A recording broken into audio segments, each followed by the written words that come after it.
Hello everyone. स्वागत है आप लोगों का अनअकैडमी के इस यूट्यूब चैनल पर, जिसकी खासियत है आप लोगों के लिए बहुत अच्छे अच्छे एक्सपीरियंस्ड लोग लेके आना, जो कि गेट और ईएससी के टॉपर्स हैं। अभी हमारे साथ जो पर्सनालिटी बैठे हुए हैं वो एक इंजीनियरिंग सर्विस ऑफिसर हैं। मतलब भाई गजब, उनका इतना अच्छा रैंक है, इतने हम्बल बैकग्राउंड से हैं। मतलब आपको कई बार ऐसा लगता होगा ना यार कि कोचिंग के बिना आप कुछ सिक्योर नहीं कर पाओगे। कई लोगों का अनसिक्योरिटी इनसिक्योरिटी रहती है। तो यहाँ पर ये एग्जांपल है, कोचिंग नहीं ली है इन्होंने, सेल्फ प्रैक्टिस से किया है, और आज वो अपने पूरे सीक्रेट्स बताने वाले हैं। और ऐसे कई वीडियोस डले हुए हैं, ऐसे कई टैलेंटेड लोगों के वीडियोस हमारे चैनल पे डले हुए हैं। तो जरूर आप लोग देखिए, वीडियो को लाइक करिए, सब्सक्राइब करिए। और सर, बहुत बहुत स्वागत है आपका हमारे इस चैनल पर। और सर, सबसे पहले आप अपने बारे में इंट्रोडक्शन दीजिए। Thank you sir.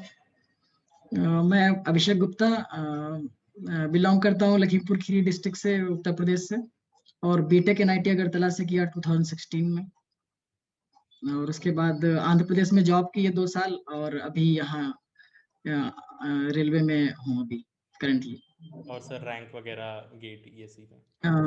हाँ, रैंक मेरी इंजीनियरिंग सर्विसेज में 30 रैंक थी इन 2019, और गेट 2019 में गेट में 206 रैंक। और आंध्र प्रदेश में दिया था 2017 में, तो वहां पे 38 रैंक थी मेरी अच्छा स्टेट अच्छा। में।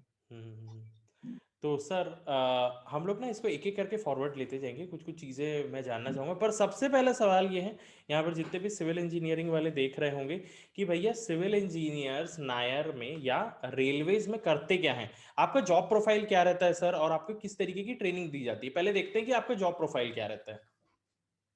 जॉब प्रोफाइल मतलब as an civil engineer in railway आपको ट्रैक मेंटेनेंस का काम रहता है, या फिर जो रेलवे स्टेशंस बनते हैं, और रेलवे कॉलोनीज होती हैं, रेलवे क्वार्टर्स होते हैं, बंगले होते हैं, तो ये सब सिविल इंजीनियरिंग के अंडर में आता है। काफी बहुत ही ब्रॉड मतलब वर्क है सिविल इंजीनियरिंग का रेलवे में। Actually 45% of the asset of railway belongs to civil engineers only, IRSC. तो हम्म टोटल मतलब काफी मैनेजमेंट का काफी ज्यादा काम, अब मेंटेनेंस मैनेजमेंट ये सब। तो आप अपने रोल पे क्या करेंगे सर? आप प्रॉपर फील्ड में उतरेंगे कि लोगों से काम करवाएंगे? कैसा रहेगा आपका जॉब? जैसे आपको हल्की फुल्की अभी ट्रेनिंग मिली होगी, तो क्या होगा आपके हम्म। साथ? अभी जैसे ट्रेनिंग कंप्लीट होने के बाद हम लोग को मतलब स्टार्टिंग में फील्ड में ही काम रहता है, तो काफी लोग अंडर में रहते हैं, मतलब एटलीस्ट 400-500 पीपल होते हैं अंडर में। तो हम लोग का बेसिकली ट्रैक मेंटेनेंस का काम रहता है एट स्टार्टिंग, कि ट्रैक में कोई फॉल्ट तो नहीं है, या ट्रेन डिरेलमेंट ना हो, इसके लिए हम क्या मेजर ले सकते हैं, या फिर हमारे स्टेशंस हैं उस पे मेंटेनेंस करना, या कोई नया स्टेशन बनना, या कहीं पे गेज कन्वर्जन हो रहा है, तो वो सब काम हम लोगों के अंडर में आता है। मतलब स्टार्टिंग में ये।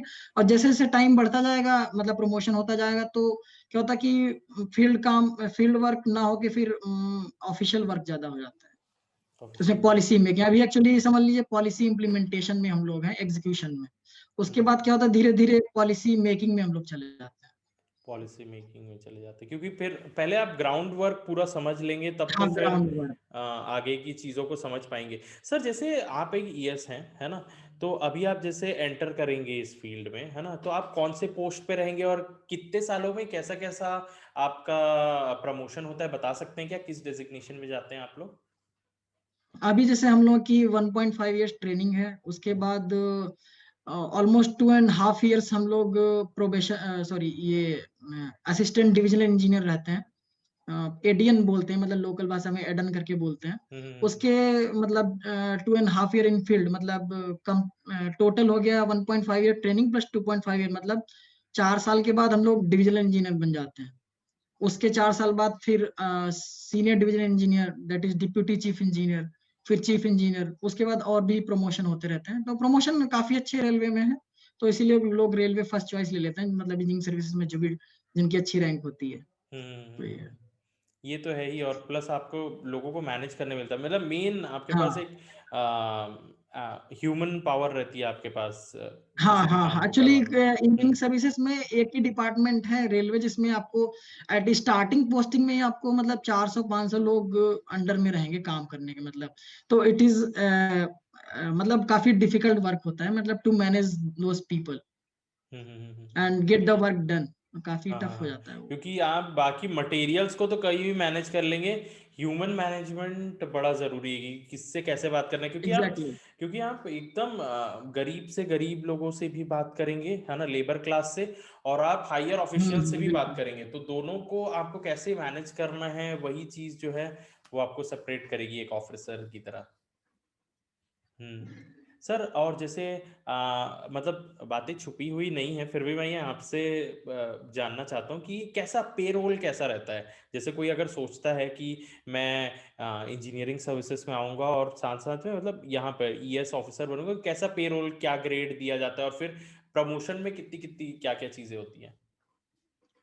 अभी तो मतलब ये ग्रुप ए सर्विस का तो बेसिक पे तो 56,100 है, मतलब हम्म, सभी जॉब में ही। हम्म, बाकी डिपेंड करता है, मतलब जैसे और ग्रुप ए सर्विस और या इंडियन रेलवेज में तो पर्क्स वगैरह वैरी करते हैं, और that too depend upon the location कहाँ आप पोस्टेड हो। जैसे तो अगर रफली बात करो तो पोस्टिंग के बाद 70,000 के अराउंड सैलरी आपको मिलेगी एट दी स्टार्टिंग पोस्ट में, और उसके बाद धीरे धीरे ग्रेड पे बढ़ता जाता है, तो सैलरी मतलब you will get a handsome salary. Even in hmm, the training also, when I was in Nair, I was getting around 94,000 because of 900 per day TA was given to us. हम्म, क्योंकि अभी जैसे हम लोगों का headquarter Pune है, तो जब जब हम लोग पुणे से बाहर जाएंगे तो 900 पर डे का वो एक्स्ट्रा अलाउंस मिलता है। तो ये तो सैलरी मान लीजिए 70 के अराउंड आपको मिलेगी, तो उसके ऊपर अलाउंसेस रहते हैं कि जब भी आप अगर अपने हेडक्वार्टर से बाहर जाएंगे तो आपको कुछ मतलब 900 पर डे स्टार्टिंग में, फिर बाद में 1200 पर डे का ऐसे मिलते रहता है। तो सैलरी काफी अच्छी है, फिर रहने के लिए बंगलो बंगलो मिल जाता है इवन एट दी स्टार्टिंग। मतलब और किसी मतलब इंजीनियरिंग की जॉब में नहीं है कि आप स्टार्टिंग में जाओ और बंगलो वगैरह मिल जाए, मतलब रेलवे में स्पेशली सिविल में मतलब मोस्ट ऑफ द लोगों को बंगले वगैरह मिल जाते हैं स्टार्टिंग पोस्टिंग में ही। ये यही तो है सर, यही तो ऑडियंस जानना चाहती है कि उनको मिलने क्या वाला है, क्योंकि ये जो इन्फॉर्मेशन रहता है ना, लोगों को पता नहीं रहता, और वो कौन बताएगा एक्चुअल में जो वहां पर हैं। तो ये तो रही सर जो आपको मिलने वाला है, जो जो चीजें रहेंगी। आपका सिलेक्शन हो गया सर, आप आपको बुलाया गया कि आप यहाँ पर ट्रेनिंग करने आइए नायर में, तो जी। वहां पर का एक्सपीरियंस कैसा था, मतलब क्या क्या कराया जाता था आपको, कुछ बताइए अच्छे से आप। जैसे ही मान लिए मतलब कॉल लेटर आया from the president of India, तो when my train was approaching Vadodara in near, it was like the dream is coming true. तो वो फीलिंग काफी अच्छी थी। फिर मैं नायर में गया था, बट अभी things are not conducive enough, तो थोड़ा प्रिकॉशंस कोविड वगैरह की थी, तो उस क्लासेस वगैरह ऑनलाइन ही हुई थी मतलब। और 14 दिन तक तो क्वारंटीन में ही थे, हम लोग को निकलने नहीं देते थे। उसके बाद फिर स्पोर्ट्स कॉम्प्लेक्स वगैरह खुल गए, बाकी थोड़ी कल्चरल एक्टिविटीज स्टार्ट हो गई थी। अ, अच्छा एक्सपीरियंस था, लेकिन कोरोना की वजह से रेस्ट्रिक्शन थे तो इसलिए उतना ज्यादा नहीं हो पाया जैसा एज यूजुअल होता था पहले। लेकिन वो बहुत ही अच्छा एक्सपीरियंस था। नायर में फाउंडेशन प्रोग्राम में सारे ब्रांचेस के लोग होते हैं, नए नए लोग मिलते हैं, दोस्ती होती है। तो और मतलब इन जनरल फाउंडेशन प्रोग्राम में नायर में जैसे है ना कि सारी ब्रांचेस का पढ़ाते हैं। जैसे मैं सिविल इंजीनियरिंग बैकग्राउंड से हूँ, तो मुझे मैकेनिकल का भी बताया जाएगा, इलेक्ट्रिकल का भी बताया जाएगा, इलेक्ट्रॉनिक्स का भी बताया जाएगा। फिर इंडियन रेलवे ट्रैफिक सर्विस जो सिविल सर्विसेज से आते हैं ना, इंडियन रेलवे ट्रैफिक सर्विस, तो ट्रैफिक के भी बारे में बताया जाता है। फिर पर्सनल सर्विस के बारे में भी बताया जाता है, मतलब सारी ब्रांच जो भी डिपार्टमेंट है रेलवे में सबके बारे में ओवरव्यू दिया जाता है। क्योंकि मतलब ऐसा नहीं कि हम एकदम सेग्रीगेट होके काम करेंगे रेलवे में, हमको सारे डिपार्टमेंट से कोऑर्डिनेशन बना के रखना होगा। इसीलिए ये फाउंडेशन कोर्स इसीलिए करवाया जाता है, ताकि सारे डिपार्टमेंट को आप जान लो और फील्ड में जब आप जॉब करो, एग्जीक्यूट करो काम को, तो अच्छे से कोऑर्डिनेट कर सको जो डिफरेंट डिपार्टमेंट्स। ये इसीलिए ये Nair was really nice experience. अच्छा था, और मतलब वही है, मतलब लीजर एक्टिविटीज में आप लोग क्या सर दिन भर पढ़ाई करनी पड़ती थी क्या वहाँ पे। नहीं नहीं, पढ़ाई तो नहीं होती है, काफी कम है। क्लास कर लेते थे हम लोग, उसके बाद तो जैसे क्लास बंद हुई तो स्टार्टिंग में तो 14 दिन तक क्वारंटीन में थे तो नहीं निकलते थे, लेकिन क्वारंटीन पीरियड के बाद तो जैसे ही क्लास खत्म हुई हम लोग स्पोर्ट्स कॉम्प्लेक्स चले जाते थे और एक्सरसाइज के लिए चले जाते थे, और रूम में भी ताश पत्ते वही सब प्लेइंग कार्ड्स वगैरह खेल रहे हैं, कोई चेस हम्म, खेल रहा है, हम्म, तो स्पोर्ट्स एक्टिविटी अच्छी है वहाँ पे, हर चीज अवेलेबल है। ये बात सही है सर, मतलब वही है आपका ये वाला एक्सपीरियंस। अच्छा हाँ सर, अब वो नायर कंप्लीट हो गया, अभी आप कहाँ पर है, और हम्म। यहाँ पर आपको ऐसा क्या सिखाया जाता है जो नायर में नहीं सिखाया गया है। एक्चुअली अब जैसे फाउंडेशन प्रोग्राम नायर में खत्म हो गया, उसके बाद क्या होता है कि जो भी डिफरेंट डिफरेंट ब्रांचेस के लोग वो अपने अपने हेडक्वार्टर मतलब अपने अपने सीटीआई में चले जाते हैं। तो अभी हम क्या हुआ कि हम लोग पुणे आ गए, सिविल इंजीनियरिंग का जो मतलब सीटीआई है, और मैकेनिकल वाले जमालपुर चले गए, इलेक्ट्रिकल वाले नासिक चले गए, इलेक्ट्रॉनिक्स वाले सिकंदराबाद चले गए। अब क्या है कि फाउंडेशन प्रोग्राम में कॉमन चीजें बताई जा रही थी सारे डिपार्टमेंट्स के बारे में। अभी यहाँ अपने अपने सीटीआई में क्या है कि एक्सक्लूसिव अपनी ब्रांच का बताते हैं, मतलब टेक्निकल, मतलब इस ये बोल सकते हैं यहाँ पे काफी टेक्निकल चीजें पढ़ाई जाती है, वहां पे इन जनरल चीजें पढ़ाई गई थी, यहाँ पे टेक्निकल डीप में, जैसे अब सिविल इंजीनियरिंग का काफी डीप में पढ़ाई जाती चीजें। ओके तो ओके ये ओके। तो मतलब अभी आपका पूरा ये चला गया, तो इसमें भी एकदम दिन भर पढ़ाई वगैरह होती है? और फील्ड वर्क कितना होता है सर, क्या क्या चीज़ें होती हैं? अभी तो जैसे ये फेज 1 मेरी ट्रेनिंग का चल रहा है, तो अभी 2 महीने तो ये मतलब क्लासरूम क्लासेस चलेंगी, मतलब उसके बाद फील्ड ट्रेनिंग हो जाएगी। तो फील्ड ट्रेनिंग में मतलब पूरे इंडिया में लगभग जाना रहता है, जहाँ जहाँ भी कोई प्रोजेक्ट चल रहे हैं या जो भी इम्पोर्टेंट जगह है वहाँ जाना रहता है। तो ऑलमोस्ट पूरा इंडिया कवर हो जाता है, फील्ड ट्रेनिंग वहाँ होती है। और अभी ऐसे यहाँ भी ज्यादा पढ़ाई नहीं है, क्लास कर लेते हैं, उसके बाद तो कुछ पढ़ाई नहीं है, फिर एग्जाम जब आता है 2-3 दिन पहले बस कर लेते हैं। अच्छा सर, एग्ज़ाम वगैरह भी होता है? और मतलब कितना उसमें कितना ध्यान देना रहता है? फेल वगैरह हो गए तो क्या होगा? नहीं नहीं, कोई फेल वेल वैसा नहीं होता, बहुत लाइट रहता है, मतलब काफी लाइट है। मतलब लाइट है वो। एक्चुअली हम्म। मतलब वो भी जानते हैं कि आप अगर यूपीएससी एग्जाम क्वालिफाई करके हो, दे दे डोंट जज दी टेक्निकल कॉम्पिटेंसी, बस वो हम्म इतना चेक करता है कि आपने क्लास में कुछ सुना है या नहीं सुना है। मतलब अच्छा रहता है ये पूरा ट्रेनिंग एक्सपीरियंस वगैरह जो भी चीज़ें रहती हैं। अच्छा सर, आप हम लोग ना थोड़ा सा ना उस फेज़ में जाते हैं। अभी तो हम लोगों का ईएस का ये वाला पार्ट कंप्लीट हो गया। मेरे को ये जानना है, मुझे ये जानना है कि आपका ये तमिलनाडु जाने का कहाँ से हो गया तमिलनाडु कि ने सॉरी, आंध्र प्रदेश। सॉरी हाँ, तो आंध्र प्रदेश जाने का कहाँ से हो गया? आप हैं यूपी से, और यहाँ जाने का ये एग्ज़ाम कब हुआ? कौन सा पेपर देके आप वहाँ कहाँ पहुँच गए और क्या किया करते थे वहाँ पर? एक्चुअली 2016 में मैंने पास किया और मेरा प्लेसमेंट हो गया था आईबीएम में और गेमन इंडिया कंपनी में। हुँ, तो पहले तो मैंने सोचा कि ज्वाइन ही कर लूं जाके, हुँ, फिर दोस्तों ने बोला रहने दो, अभी तैयारी कर लो कुछ। तो फिर मैंने तैयारी स्टार्ट की, लेकिन मतलब पढ़ाई तो फाइनल ईयर से ही कर रहा था। फिर क्या हुआ, 16 में ही एक्चुअली जिस साल पास किया उसी उसी साल Andhra Pradesh public service commission का एग्जाम आया था, असिस्टेंट एग्जीक्यूटिव इंजीनियर का। तो मैंने वो फॉर्म भर दिया था। फिर एग्जाम दिया मैंने, 16 में प्रीलिम्स हुआ और 17 में मेंस हुआ, और तो क्लियर हो गया। तो उसके बाद क्या हुआ कि मैं 17 में ही फिर ज्वाइनिंग हो गई, एग्जाम क्वालिफाई किया, रिजल्ट आया, उसके थोड़े दिनों में ही ज्वाइनिंग हो गई थी।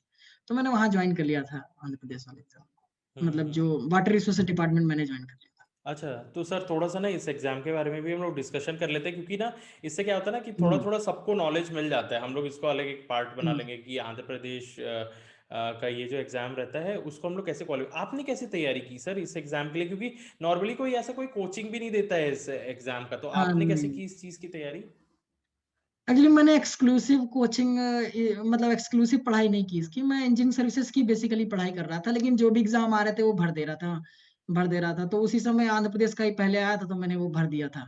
हुँ, तो बस जीएस मैंने 2-3 दिन पढ़ ली थी, क्योंकि एग्जाम जब भरा था और देना था, तो मैंने जीएस 2-3 दिन एक्सक्लूसिव पढ़ी थी बस आंध्र प्रदेश के लिए। वरना मैंने कोई भी स्पेशल अटेंशन नहीं दी थी एग्जाम के लिए। इंजीनियरिंग सर्विसेज में जो पढ़ा था उसी के भरोसे एग्जाम दिया और क्लियर हो गया था मेरा। अच्छा, अच्छा। तो किस टाइप के एग्ज़ाम आता है सर पैटर्न? जैसे गेट तो अपना पूरा न्यूमेरिकल वगैरह में रहता है। हाँ, ये हाँ। एग्ज़ाम्स कैसे रहते हैं? थ्योरेटिकल रहते हैं, किस टाइप के, और लेवल कैसा रहता है इस चीज़ का? एक्चुअली जब दिया था मैंने, तो एक तो प्रीलिम्स पेपर था, वो उनकी लोकल जीएस और करंट अफेयर्स पूरे हुँ, इंडिया के और हुँ, इंटरनेशनल, वो पूरा था। हुँ, और फिर जो टेक्निकल पेपर थे उसमें क्या था कि मतलब ऐसा समझ लीजिए आप 50% न्यूमेरिकल थे, 50% थियोरेटिकल पोर्शन था। हुँ। हम्म, तो लेकिन ये वो क्वेश्चन ग्रेट लेवल के ही थे उसमें बेसिकली। मतलब न्यूमेरिकल ज़्यादा सॉल्व करना था क्या एग्ज़ाम? न्यूमेरिकल, हाँ, 50% न्यूमेरिकल थे, वो काफी अच्छे लेवल के थे, मतलब गेट लेवल के, जैसे गेट में पूछते हैं हुँ, वैसे ही हुँ। थे वहाँ पे। अच्छा, तो मतलब ये गेट और ईएसई की तैयारी अगर हम लोग कर रहे हैं, तो ये सारे पेपर्स भी हाँ, हमको बन जाएँगे? हाँ, बिल्कुल निकाल सकते हैं। मतलब बहुत लोगों को कंफ्यूजन रहता है कि मतलब गेट की तैयारी कर रहे हैं और इंजीनियरिंग सर्विस तैयारी कर रहे हैं तो और कोई एग्जाम नहीं लिख सकते, एक्सक्लूसिव पढ़ाई करनी पड़े, ऐसा नहीं है। अगर गेट इंजीनियरिंग सर्विस तैयारी कर रहे हैं तो आप, हाँ, थोड़ा अटेंशन दे सकते हैं 4-5 दिन पहले, जैसे जीएस मान लो किसी स्टेट की पढ़नी है तो 4-5 दिन पढ़ के चले जाओ, तो हो जाता है। और बाकी अपना टेक्निकल में अगर अच्छा है तो कर ही लोगे अच्छा। मेरा एक्चुअली इसमें मेरा एक लखनऊ इलेक्ट्रिसिटी बोर्ड का भी आया था, उसमें भी हो गया था। उसमें सिर्फ 3 सीटें थी, लेकिन फिर मैं इंटरव्यू देने नहीं गया था। अरे फिर सर! गुजरात वाले में भी मेरा हो गया था। और अरे! बस तैयारी मैं इंजीनियरिंग सर्विसेज की कर रहा था। मेरा हाँ। एग्ज़ाम गुजरात में भी हो गया था, फिर इंटरव्यू देने नहीं गया वहाँ। अच्छा, क्योंकि अच्छा। आंध्र प्रदेश का रिज़ल्ट आ गया था, तो मैं इंटरव्यू देने नहीं गया। मतलब जिस एग्ज़ाम में हाथ डालते थे वो सब निकल गए हैं, ऐसी वाली बात है। हाँ, लगभग मतलब तैयारी तो इंजीनियरिंग सर्विसेज गेट की कर रहा था, लेकिन लगभग जो भी एग्ज़ाम दे रहा था, तो हो जा रहा था। हो जाता है ना? अनफॉर्च्यूनेटली और फॉर्च्यूनेटली यूपी का कुछ भी उस टाइम पे नहीं आया था, जहाँ से मैं बिलॉन्ग करता हूँ। हुँ। यूपी का तब आया जब मेरा फाइनल सिलेक्शन हो गया था यहाँ। नहीं तो आप कहाँ रहते? हाँ, पता नहीं यूपी में रहता फिर मतलब पता नहीं तैयारी हो भी पाती इंजीनियरिंग सर्विसेज की नहीं हो पाती। हुँ, हुँ, आंध्रा में हुँ। था और मतलब थोड़ी लैंग्वेज की प्रॉब्लम थी और डिफरेंट स्टेट में था। तो that was actually driving force था कि तुम पढ़ो बेटा अभी इंजीनियरिंग सर्विसेज के लिए पढ़ो। हुँ, हुँ, हुँ, तो हुँ। वो था। ये बहुत सही है सर। तो ना हम लोगों को ना अभी एक बहुत सारे डाउट क्लियर हुए सर कि ना आप गेट और ईएससी की तैयारी करते हो तो आप बाकी एग्जाम्स को भी अटेम्प्ट कर सकते हो। अगर कोई एक स्पेसिफिक आपका स्टेट का कोई जीएस आए तो थोड़े दिन पहले आप तैयारी कर लीजिए। हाँ, हाँ। आपने एक बात कही सर यहाँ पे कि ना हम लोग साइमल्टेनियसली बाकी एग्जाम्स भी दिला सकते हैं। आपका क्या कहना है सर कि अगर हम लोग बैंक का भी दिलाएं क्योंकि उसमें भी तो एप्टी आती है और अगर कैट वगैरह भी दिलाएं क्योंकि उसमें एप्टी आती है। मैं अपने उसमें नहीं बोल रहा हूँ। मैं ये बोल रहा हूँ क्योंकि स्टूडेंट ऐसा करते हैं, है ना? वो ये सोचते हैं कि एप्टी तो मैंने यहाँ भी पढ़ी है वहां भी पढ़ी है, तो क्या हम लोग गेट ईएससी की तैयारी करते करते बैंक वगैरह भी निकाल सकते हैं? बैंक वगैरह का तो मुझे उतना आइडिया नहीं है, क्योंकि उसमें कुछ ज़्यादा मतलब उसमें क्या प्रैक्टिस बहुत ज़्यादा चाहिए होती है, हम्म, एप्टीट्यूड और रीजनिंग वगैरह की, तो वो मेरे ख्याल से शायद नहीं हो पाएगा उतने टाइम में। उसमें हम्म, थोड़ा पहले स्टार्ट करना पड़ेगा। अगर कोई हम्म, पढ़ना भी चाह रहा है तो मुझे लगता है हम्म, थोड़ा 1 डेढ़ महीना पहले करनी पड़ेगी, क्योंकि उसमें प्रैक्टिस के काफ़ी कम समय में काफ़ी ज़्यादा क्वेश्चंस रहते हैं उसमें। शायद आप समझ रहे होंगे सर मैं क्यों ये क्वेश्चन पूछ रहा हूँ, क्योंकि आपको भी पता है हाँ, कोई जब एक ऐसा पढ़ाई करने के लिए जाता है ना, तो दे आर लाइक कि अरे यार इसका फॉर्म निकला है, अरे यार इसका हाँ, फॉर्म हाँ, वो निकला होता है। है। मैंने भी अरे एक्चुअली बहुत यार सारे भर दिए थे फॉर्म। हाँ हाँ। और उसके लिए फिर बीच बीच में निकल के जाना अलग पड़ता है, तो वो चीज़ें हाँ। भी डिस्टर्ब होते जाती है ना कि आप तैयारी करो उसके बीच में कहीं और जाना पड़ जाए तो। हाँ, लेकिन एक चीज तो है, अगर जैसे मान लो कोई कहीं पे रह रहा है, अगर सेंटर पास में है, तो एग्जाम लिखने में कोई बुराई नहीं है। मतलब ऐसा नहीं होना चाहिए एकदम रिजिड की नहीं मुझे इंजीनियरिंग सर्विसेज का है तो इंजीनियरिंग सर्विसेज का ही देना, बाकी कोई नहीं देना। अगर आप दूसरा भी एग्जाम दे रहे हो तो मतलब आप कुछ सीख लोगे वहां से, हो सकता है कुछ अच्छा सीख लो। जो मतलब एग्जाम दोगे तो कुछ सीखोगे डेफिनेटली। हम्म तो हम्म वो ऐसा हम्म रिजिड नहीं होना चाहिए, मतलब इंजीनियरिंग सर्विसेज लिखना है तो इंजीनियरिंग सर्विसेज ही लिखना है, तो वो नहीं होना चाहिए। अगर पास में सेंटर है, थोड़ी दूर कर सकते हो एफर्ट, तो दे देना चाहिए। दे देना चाहिए। सर तो जैसे आप हो, आप वहाँ पर के रिटर्न के लिए कैसे तैयारी किए थे? ठीक है, लोग तो चलिए प्री आजकल हो जाता है लोगों से क्योंकि ऑब्जेक्टिव रहता है। फिर आपका जो मेंस का पेपर है, तो उसके लिए कैसे तैयारी की थी और किस टाइप के क्वेश्चंस पूछे गए थे वहाँ पर? ये इसमें हाँ इंजीनियरिंग सर्विसेज में। हाँ, नहीं नहीं नहीं, अभी इसकी बात कर रहे हैं हम लोग। अच्छा, आंध्र प्रदेश वाले हम्म की। हम्म हम्म, एक्चुअली उसमें प्री और मेंस दोनों ही ऑब्जेक्टिव पेपर थे। अच्छा अच्छा। हाँ, वहाँ पे प्रीलिम्स भी ऑब्जेक्टिव था, मेंस भी ऑब्जेक्टिव पेपर था। हम्म। तो वो कुछ इशू नहीं आया था। कुछ इशू नहीं आया था, मेरे को लगा कि मेंस हाँ, में कुछ अलग हो जाता है क्या, ऐसा नहीं। डिफिकल्टी लेवल चेंज होती है क्या, चेंज होता है कि प्री और मेंस हाँ, में क्या गया? डिफिकल्टी एक्चुअली प्रीलिम्स में काफी आसान था, फिर मेंस में गेट लेवल के क्वेश्चन पूछे थे, तो पेपर थोड़ा अच्छा था। वहाँ पर पेपर अच्छा हो गया था। सर हाँ, अच्छा तो था। अब सबसे इम्पोर्टेंट बात ये आती है कि आप जॉब करते करते कैसे आपने ईएस की भी तैयारी कर ली ये। नहीं, मैंने एक्चुअली 17 में ज्वाइन किया था। फिर हम्म मतलब 17 भी मैंने इंजीनियरिंग सर्विसेज प्रीलिम 17 दिया था। हम्म प्रीलिम्स में मेरा डिसेंट स्कोर भी था, क्वालिफाई भी किया था। लेकिन हम्म मेंस एग्जाम से पहले कुछ मेडिकल इशू थे, तो मैंने मेंस का पेपर एक छोड़ दिया था 17 में। फिर मैं हम्म आंध्र प्रदेश जब चला गया तो 18 में भी एग्जाम दिया फिर से इंजीनियरिंग सर्विसेज का, अलोंग विद जॉब। हम्म तो कुछ 12 नंबर से मेरा फाइनल सिलेक्शन नहीं हो पाया हम्म था। उसके बाद क्या हम्म हुआ कि प्रीलिम्स दे दिया मैंने जॉब के साथ 19 का, 2019 का। हम्म प्रीलिम्स में मेरा काफी अच्छा स्कोर था। तो मैंने क्या हुआ कि अपने जो डिपार्टमेंट था, water resource department Andhra Pradesh में, वहां पे एक्स्ट्राऑर्डिनरी लीव मैंने अप्लाई कर दी थी। ईओएल बोलते हैं उसको, लीव हम्म विदाउट पे। तो हम्म मेंस के टाइम में मैं भाग आया था, मतलब आंध्र प्रदेश में जॉब, मतलब वहां पे छुट्टी ले ली थी और मेंस की तैयारी कर ली थी। और हम्म फाइनली मेंस एग्जाम देने के बाद फिर रीज्वाइन कर लिया था उसको। Okay okay okay. तो मतलब आप तैयारी करते हुए, तो सर जैसे आपने प्री निकाला, तो प्री के लिए भी आप पहले तैयारी कर रहे थे कि वो पुराने पुण्य थे जिसकी वजह से आपका प्री निकल गया 80 हाँ, में? पहली तैयारी तो मतलब काफी हो चुकी थी हम्म। और बस उसको बार बार प्रैक्टिस कर रहे थे, तो क्योंकि बहुत ही पैटर्न चेंज हुआ था। 17 में काफी थ्योरेटिकल क्वेश्चन हम्म। पूछे थे, हम्म। 18 में बहुत सारे न्यूमेरिकल पूछ लिए, फिर 19 में पेपर का लेवल एकदम अलग ही लेवल का पेपर आया था, अब सारे न्यूमेरिकल पूछे थे बहुत सारे। तो मेरी प्रैक्टिस एक्चुअली मैंने कर ली थी, क्योंकि मुझे आइडिया था कि पेपर इस बार हो सकता है 18 जैसे ही आ जाए। तो न्यूमेरिकल की काफी अच्छी प्रैक्टिस थी, तो इसलिए हम्म। मेरा प्रीलिम्स में काफी अच्छा स्कोर आ गया था 19 में। हम्म। तो मुझे लग गया था कि अब स्कोर अच्छा है, तो फिर मेंस के लिए मैं इसीलिए वहां से छुट्टी अप्लाई की और मतलब मेंस की तैयारी करने लगा था। सर सर आप तो शायद उस टाइम के ना, जिस समय सिलेबस चेंज हुआ था ईएस का, आपने वो चीज़ देखी कि हाँ, आप चेंज 17 में सिलेबस वाले। 17 में हाँ हाँ 17 में हाँ हाँ। चेंज हुआ था। हाँ फिर आप हाँ, कैसे कोप 17 में अप किए, चेंज। क्योंकि आप उस समय भी तैयारी कर रहे थे, फिर वो अचानक से चेंज आ गया, पूरा सिलेबस चेंज हाँ, हुआ? तो एक्चुअली 16 में मैंने किया था कि जीएस नहीं पढ़ी थी, और हम्म। 17 में जीएस ही चेंज हुई थी। तो हम्म। कुछ बहुत बड़ा फर्क नहीं पड़ा था ये। अच्छा अच्छा अच्छा टेक्निकल तो अच्छा। सारे लगभग लगभग सेम रहे थे, कुछ भी हम्म। चेंज, कुछ नए सब्जेक्ट ऐड किए गए थे, तो वो बाद में पढ़ लिए थे। वो आपने बाद में पढ़ लिए थे, हाँ मैं वही सोचूं। तो सर जीएस की तैयारी आपने कैसे की, क्योंकि आपने तो कहीं से कोचिंग वगैरह की नहीं है, तो आप कैसे इस चीज़ को कर पाए थे? मैंने एक्चुअली जीएस में इनरोल किया था एक कोचिंग में, और फिर क्या हुआ कि तब तक मेरी आंध्र प्रदेश में ज्वाइनिंग आ गई। तो हम्म। मैंने वो फिर कोचिंग भी क्लासेस पूरी नहीं कर पाया, वहाँ ज्वाइन कर लिया जाकर। फिर मैंने कुछ बुक्स खरीद ली थी जो कि मार्केट में इजिली अवेलेबल है, हम्म। तो बुक्स ले ली, हैंड रिटन नोट्स ले लिए जीएस के, उसी से पढ़ लिया था, तो जीएस क्लियर हो गया था। ये सर ना, ये मेरे को ना बहुत अचंभा लगता है, मैं आपको एक सच्ची बात बताऊं, क्योंकि ना अभी इनसे पहले भी एक इंटरव्यू था अंकुर ज्योति दास का। तो उन्होंने भी एक चीज़ को कहा था कि सर मैं नोट्स लेके ही, अपने से पढ़ के ही निकाल लिया। तो मतलब ऐसा है कि ना, आपके पास अगर नोट्स भी रहे, अगर आप एक्चुअल में करना चाहो चीज़ों को, तो आप उस चीज़ को अच्छे से कर सकते हो। देर इज नो हाँ बहाना, बिल्कुल। है ना, कि बहाना नहीं मारना है हाँ कि वो नहीं हो पाएगा या कोचिंग चाहिए ही, है कि नहीं सर? एक जैसे मैं बात ऐड करना चाहता हूँ, अगर जैसे किसी को कोई गाइडेंस मिल रहा है इजिली, या कोई अगर अफोर्ड कर सकता है, तो उसे ले लेना चाहिए, क्योंकि हम्म। वो थोड़ा टाइम कम कर देता है, बर्डन कम कर देता है। हम्म। अगर जैसे जो अफोर्ड नहीं कर सकता, या मान लीजिए कुछ प्रॉब्लम है, लोकेशन की प्रॉब्लम है, या आप जॉब कर रहे हैं नहीं कर पा रहे हैं कोचिंग, तो वैसा नहीं कि आप नहीं कर सकते हैं, वो है।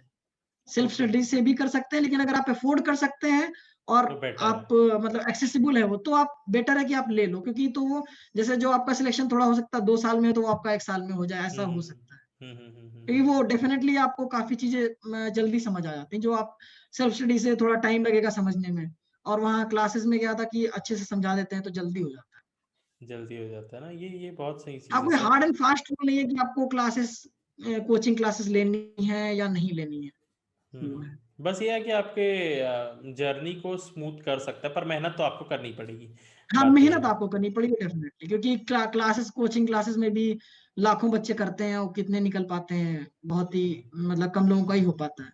हम्म। तो ऐसा नहीं कोचिंग वाले सारे निकल ही जाते हैं, मतलब मेहनत हम्म। तो आपने करनी है। हम्म। तो सर आपने ना एक अच्छा एक पॉइंट छेड़ा। बहुत कम परसेंटेज के लोग इस पॉइंट पे आते हैं, पर मैं जानबूझ के इस चीज़ को कवर करने की कोशिश करूंगा। आप तैयारी करते रहते हो, सडनली आपकी तबीयत खराब हो जाती है ना? तो उस चीज़ को कैसे, मेडिकल कंडीशन से कैसे बाहर आया जाए, किन चीज़ों का ध्यान रखा जाए कि आपकी तबीयत वगैरह खराब ना हो? मैं इसीलिए पूछ रहा हूँ क्योंकि आपका ऐसा आपने फेस किया है इसके बारे में। एक्चुअली 17 में क्या हुआ था कि थोड़ा प्रेशर था घर से भी कि कहीं हम्म। जॉब कर लो, फिर कॉलेज से जहाँ से प्लेसमेंट हुआ था वो मैंने ज्वाइन नहीं किया, तो थोड़ा प्रेशर तो आ गया था। तो मैं क्या कर रहा था कि मतलब प्रॉपर नींद नहीं ले रहा था, मतलब दिन में 4 घंटे ही, मतलब 24 घंटे में 4-5 घंटे ही सोता था, वो कंटिन्यू होता रहा। तो उससे क्या हो कि मुझे क्रोनिक हेडेक होने लगी थी काफी ज्यादा। तो उसके बाद फिर बहुत कॉम्प्लिकेशंस हो गए, तो मैंने फिर मेंस एग्जाम भी एक ही पेपर लिख पाया, और दूसरा पेपर भी नहीं लिख पाया था। तो 17 अटेम्प्ट ऐसे ही चला गया मेरा, बल्कि प्रीलिम्स में डिसेंट स्कोर था मेरा काफी। तो मैं तो यही बोलूंगा कि अगर जैसे ज्यादा प्रेशर तो वैसे हो जाता है, लेकिन ऐसा नहीं है कि आप नींद सही से नहीं ले रहे हो, खाना सही से नहीं ले रहे हो, क्योंकि वो फिर उसका आपको भुगतना पड़ जाता है कि अगर आप जिस एग्जाम के लिए कर रहे हो, फिर वो एग्जाम ही ना दे पाओ, तो क्या फायदा है।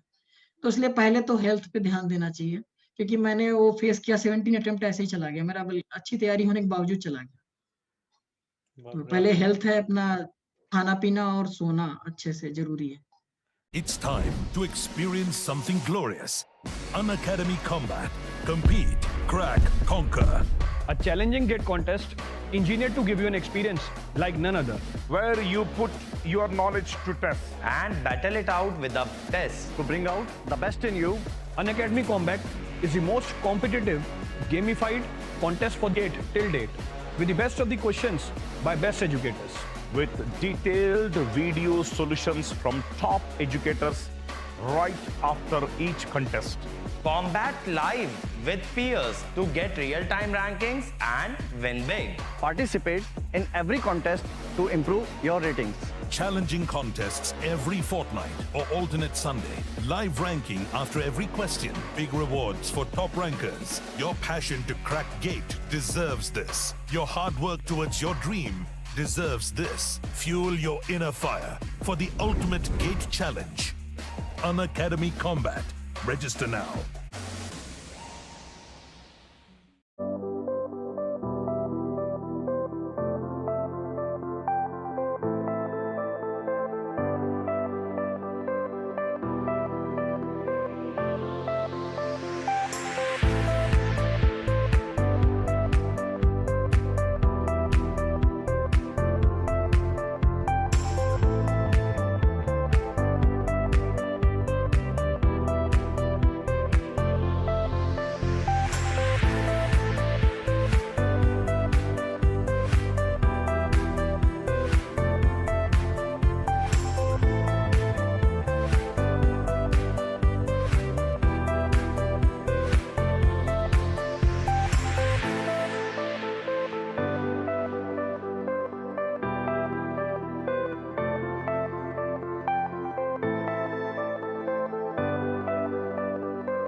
Hello learners, don't forget or miss our special class feature on Unacademy platform or application.